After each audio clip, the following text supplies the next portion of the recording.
কীভাবে খুব সহজে অটোক্যাড তৈরি করবেন। তাহলে এখন আমি এই ওয়ালটা আঁকবো আর কি। আর এই ওয়ালটার সাইজ হচ্ছে, ওয়েট হচ্ছে 5 মিটার ওয়েট, আর হাইট হচ্ছে 3 মিটার। ঠিক আছে। এখন আমি অটোক্যাডে দেখাবো যে কীভাবে রেক্ট্যাঙ্গেল আঁকা হয়। তো প্রথম আমি আমার কিবোর্ড থেকে REC রেক্ট্যাঙ্গেল এন্টার করব। REC, ওকে। দেখতে পাচ্ছেন রেক্ট্যাঙ্গেল, এন্টার, ওকে। ক্লিক, যেখানে যা ক্লিক করলে হবে এক ক্লিক। তারপর হচ্ছে এখন আমাকে দিতে হবে কি, এটা ওয়েট। তো এখন আমি দিচ্ছি 5 0 0, ওকে। তারপর হচ্ছে আমার এখানে বাটন আছে, এর পরে যে বাটন ওটা স্পেস, ওকে।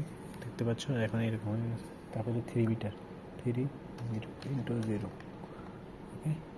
ঠিক আছে, এখন দেখতে পাচ্ছ রেক্ট্যাঙ্গেল হয়ে গেছে। এখন আমরা এটার ডাইমেনশন দিয়ে দেখব ঠিক আছে কিনা। ঠিক আছে,